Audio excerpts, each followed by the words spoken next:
toll nañu teey oui à la réduction des comptes mais non à la chasse des sorcières. non à la chasse des sorcières daal loolu laa gëm. c'est clair alors dañuy wax ci dossier ONAS bi nga xam ne Adama Fall junj na ko Dominique ndax seen leader docteur Cheikh Dieng moom la yëf yi soxal moom ak le ministre Cheikh Tidiane Dièye alors docteur Cheikh Dieng woo nañ ko ci ñaari yoon. déglu ko voilà convoqué nañu ko mais moom dafa préféré noppi ci mbir mi mais waxuma la nga dugg dans les détails est-ce que mun nga ñu wax quand même fan la mbir mi toll. ak audition yooyu en gros lan moo ci génn. Bon moi je serais très mal placé. Oui, je comprends. C'est une affaire pendante devant la justice. Bien mais sûr, quand même moi je suis pour ñu leeral mbir yi. Parce que même nous notre parti on en a besoin. Pour la crédibilité de notre parti. Certains parfois on dit que il ne devait pas sortir des conférences de presse. J'ai dit non. Man si j'étais à sa place j'aurais fait comme lui. Okay. Parce que nous avons des épouses, nous avons des enfants, nous avons des militants derrière. Il faudrait qu'on connaisse la vérité. Et la vérité, je sais, les gens la connaissent.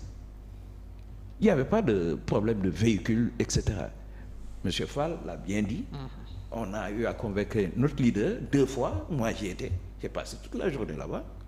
Mais je n'ai pas vu quoi que ce soit. À la fin, on l'a libéré. Moi, ce que j'attendais, qu'on ouvre ces questions de marché.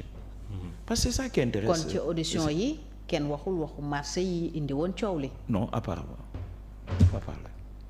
Moi, je suis resté un peu sur ma faim. Parce que moi, je m'attendais à ce qu'on discute sur tous les points. Parce que nous aussi, on a besoin de savoir.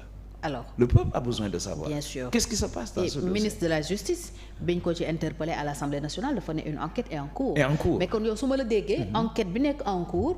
soxalul marché. Pour l'instant yi docteur Cheikh Dieng doon. Pour l'instant on attend. oto yi la soxal on attend. oto bi ñu doon wax ne. Bon, on en a parlé mais on attend. lañ ci def. On attend. Ça c'est une demande sociale. Hein? Oui. Au niveau de notre parti aussi c'est une demande parce que c'est le président Baye Koni. Parler de voiture, ne pas parler de marché, ça le laisse encore dans une situation. Mais ñun xam nañu, on sait que réellement sa droiture, sa manière de faire moo tax ñu koy topp.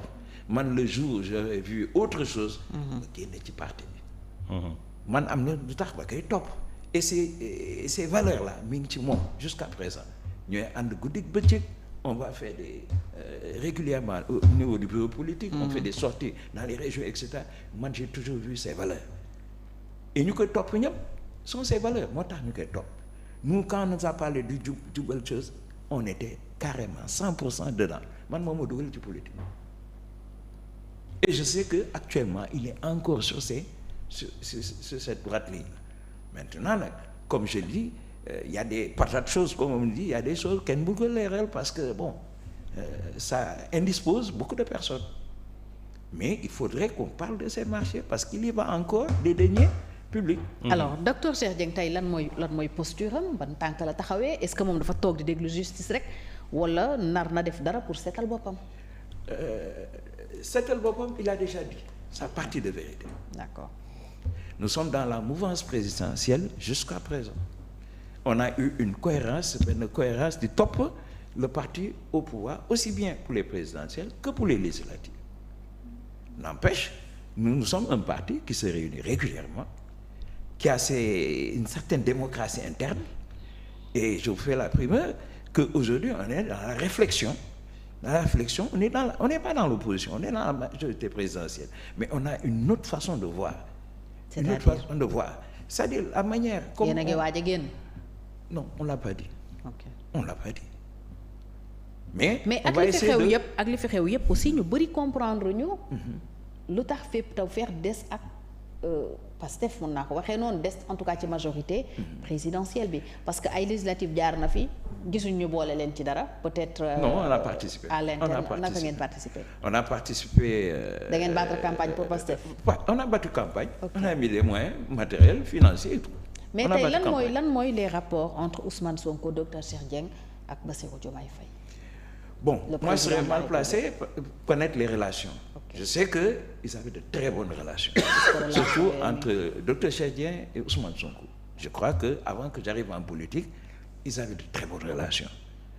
Depuis lors qu'il y a eu l'affaire l'ONAS, je n'entends plus rien. Mais je sais que, aussi bien avec Ousmane Sonko, le Premier ministre Ousmane Sonko, et les gens qui l'entourent dans le gouvernement, il a de très bonnes relations. Ils ont de très bonnes relations avec Dr Cheikh Dieng. Ça, je le sais. Mais moi, ce qui me chagrine un peu, c'est de savoir qu'est-ce qui se passe dans cette affaire l'ONAS.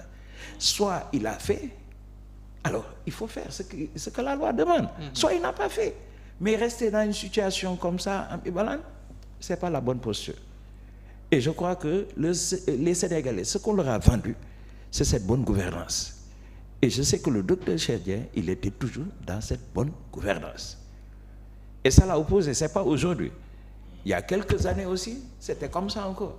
Parce qu'il est toujours dans ça. Parce que derrière le docteur Cheikh Dieng, il y a un homme de tenue qui est dedans. Et parfois, c'est ça qui fait un peu... Il n'a pas la même façon de penser que les véritables politiciens. Lui, c'est sur la droiture, sur le respect du droit. Et c'est comme ça qu'il nous a forgé au niveau du parti. Et nous travaillons dans ce sens, avec nos militants.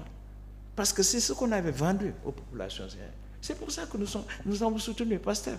Il faut que PASTEF reste encore sur cette lignée de leur projet qu'il disait. De bonne gouvernance, cette triptyque-là, Djoubel, etc. Il faut qu'on y reste. C'est pour ça qu'on les a soutenus. Parfois, on voit dans l'application de ce qu'ils sont en train de faire, on voit quelques petites divergences. Mais je crois que ça, s'il y avait un cadre au niveau de la coalition, on aurait pu dire ça et rectifier beaucoup de choses.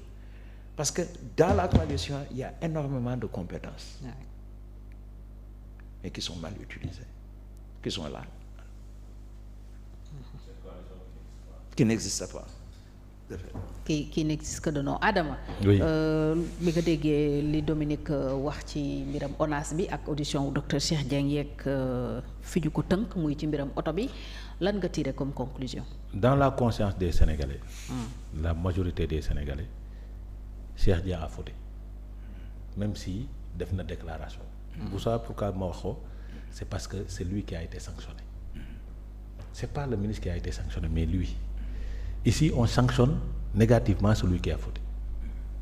Même si je sais que je connais l'homme pour l'avoir pratiqué, et je sais que li mu doon wax mooy dëgg. Li mu doon wax mooy dëgg. Mais aujourd'hui, sa démarche me pose problème en tant que leader d'un parti politique qui dit toujours je suis dans le jub jubal jubbanti. Dans son cas, wanewuñu fa jub jubal jubbanti. C'est comment le nom? Monsieur, n'est-ce pas? oui. Dans son cas, Dominique, Dominique, oui. dans son cas, wanewuñu fa jub jubal jubbanti parce que moom dafa jub. bëggoon jubal.